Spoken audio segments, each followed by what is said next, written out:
Bueno, indudablemente uno de los temas de la semana tiene que ver este nuevo acuerdo logrado con el Fondo Monetario Internacional, los anuncios que se vienen haciendo, y está con nosotros Daniel Semirás, que es licenciado en Economía. Gracias por tu participación.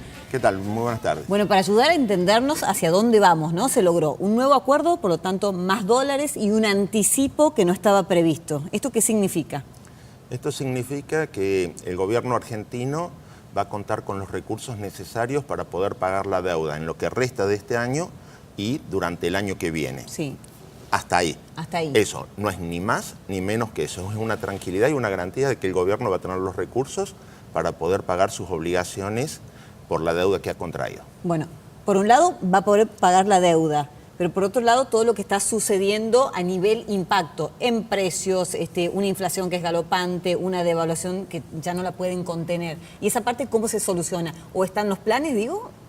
Debería estar en los planes. Yo creo que el gran problema y de lo que no se habla es de cómo hacer que la Argentina vuelva a crecer y de cómo hacer que Argentina se convierta en un país estable y logre domar la inflación. Esos son los dos grandes desafíos que tiene por delante el gobierno, y esto está por afuera de lo que puede estar en el acuerdo del fondo. Es decir, está en los compromisos asumidos por Argentina, pero los compromisos parecerían que están mucho más vinculados a poner el déficit fiscal en cero, sí, volverlo al cero, y por el otro lado a contener el crecimiento de los agregados monetarios. Pero con eso solo no se garantiza ni el crecimiento ni frenar la inflación. Y esos son los dos grandes problemas que tiene Argentina, porque la mejor manera de que no dependamos más del Fondo Monetario Internacional es que nuestra economía crezca. Si la economía crece, se genera valor y se generan los recursos para que nosotros mismos podamos pagar nuestras deudas sin tener que ir a pedirle dinero prestado al fondo. Eso por un lado, ¿sí? Y por el otro lado, contener los agregados monetarios es solamente manejar una variable, pero hay que tener una conducta para frenar la inflación. Tenemos problemas de inflación inercial que se vienen dando y que de alguna manera va a haber que frenarlo, y el gobierno tiene que generar mecanismos de confianza, porque esta tranquilidad que hay con respecto a que el gobierno va a poder pagar la deuda externa no se traslada al mercado del tipo de cambio, que continúa teniendo volatilidad porque el gobierno no es capaz de generar idéntico nivel de confianza con respecto a quienes van a cobrar la deuda externa de Argentina con respecto a quienes son el resto de los inversores y nosotros, las personas, los agentes económicos de carne y hueso, nosotros mismos, que si tenemos un dinero, ¿en qué ahorramos? Bueno, uno de los objetivos planteados por el nuevo titular del Banco Central es justamente bajar la inflación. De todas maneras, no ha anticipado de qué manera. Sí, de todas maneras vamos a esto. Tomemos datos oficiales. Sí. El presupuesto de la Nación dice que para el año que viene la inflación sin efecto arrastre es del 24% y con arrastre, es decir, la inflación verdadera va a ser del 34,8%. Es decir, después de Venezuela vamos a ser el segundo país en el mundo de mayor inflación. El segundo en el mundo de mayor inflación. Eso es lo que dice el presupuesto. No es lo que digo yo, lo dice el presupuesto que está ahora siendo tratado en el Congreso y que fue presentado por el ministro Duhovne. A partir de la semana que viene va a haber una banda de flotación para el dólar, así también lo han anunciado. 34 piso, 44 techo. ¿Y allí qué va a pasar? Digo, si se mueve de ese margen, ¿el Banco Central sale a intervenir? ¿Tiene los dólares suficientes? En principio, según lo que estaría acordado con el Fondo Monetario Internacional, es que cuando se vaya de esas bandas, el Banco Central podría intervenir por un monto máximo diario de 150 millones de dólares.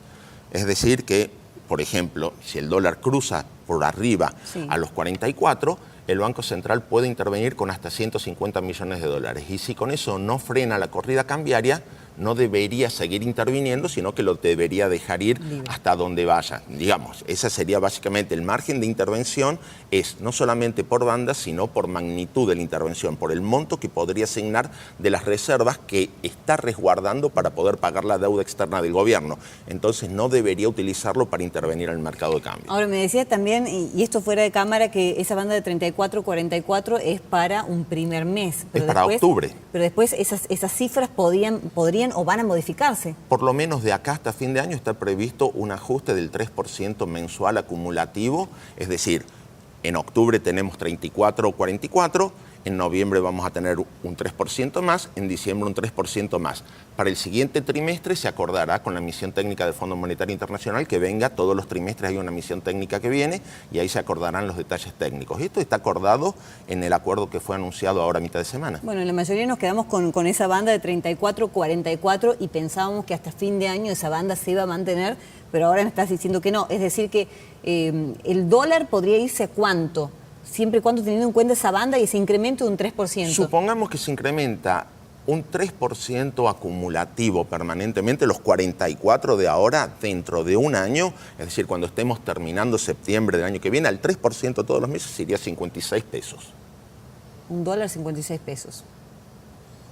Bueno, es impactante por lo que significa, ¿no? Por las consecuencias de una economía, bueno, que está perdida y que está tan dependiente de lo que es el dólar. Claro, pero veamos, es decir, la inflación que se espera para septiembre, si uno va a las encuestas que hace el Banco Central, estoy trabajando solo con datos oficiales, no estoy dando estimaciones propias, lo más, es el 6%. Eso se espera de inflación durante septiembre. Quiere decir que si se va a ajustar el tipo de cambio un 3%, las bandas de intervención en el mercado cambiario, ¿sí? Y la inflación va a ser de un 6%, el tipo de cambio va a ir perdiendo valor en términos reales. Y eso afecta a la posibilidad de competencia del aparato exportador que genera dólares comerciales. No tenemos que depender de estar endeudándonos afuera para que entren dólares financieros, tenemos que producir y generar valor. Exacto. Y ser competitivos. Y por lo tanto necesitamos un tipo de cambio que nos ayude a ser competitivos. A tu juicio, ¿por qué nos están dando tal mano desde afuera?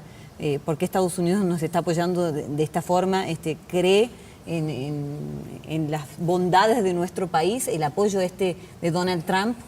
¿Qué significado tiene? Entiendo que desde el punto de vista político es muy significativo para los Estados Unidos tener un aliado ideológicamente como el que representa el gobierno argentino, es decir, por una postura ideológica y demás, seguramente que al gobierno de Estados Unidos le interesa esto. Si la alternativa es el populismo, seguramente que entre esta administración más ortodoxa y un populismo más heterodoxo, el gran país del norte, la gran policía del mundo va a estar mucho más contento con quienes son más ordenados. Claro, ha mostrado su preferencia.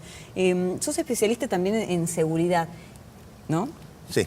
¿Qué pasa generalmente en tiempos de crisis económica, ¿no? De crisis financiera? ¿Aumenta la inseguridad y de qué manera se la puede combatir o contener, si es que se puede, si es que es posible? Vamos a decir, es bastante complicado. Hay muchas posturas ideológicas en materia de seguridad.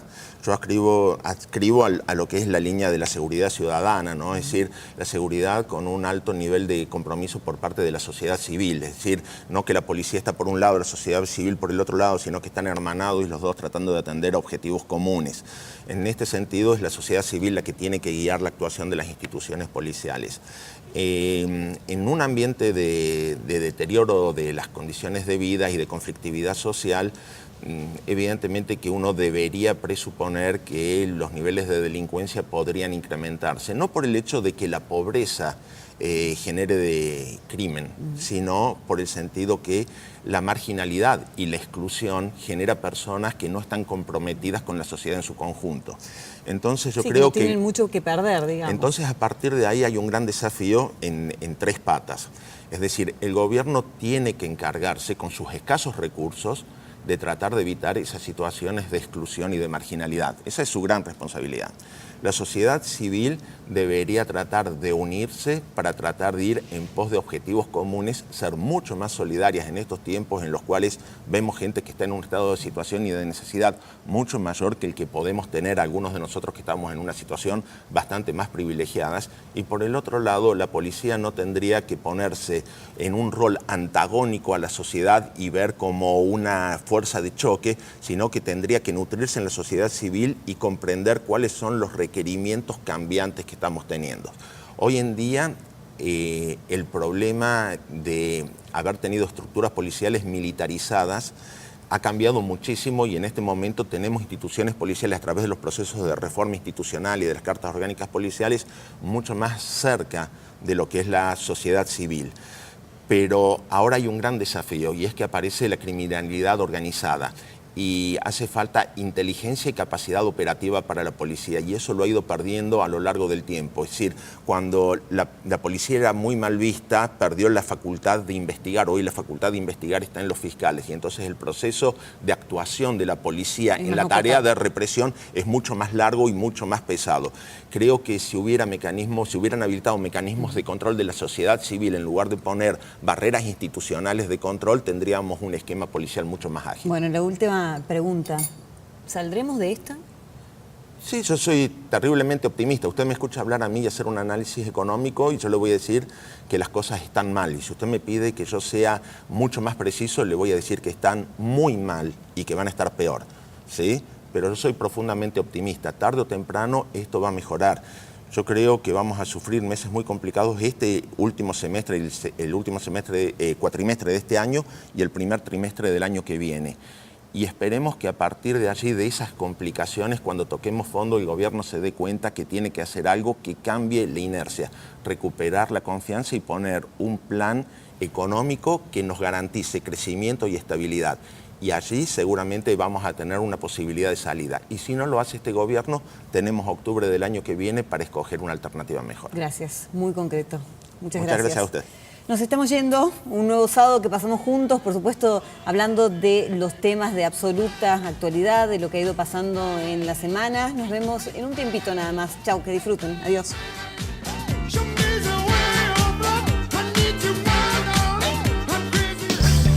¿Querés beneficios y canjear tus puntos por increíbles premios? Asociate sin cargo a Club Personal.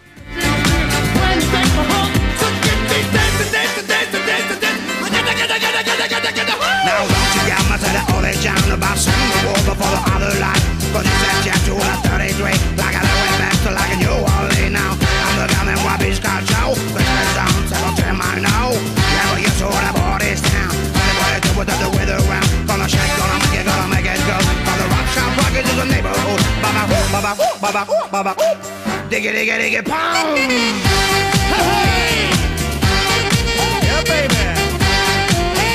Fue una producción de Televisión Mediterránea.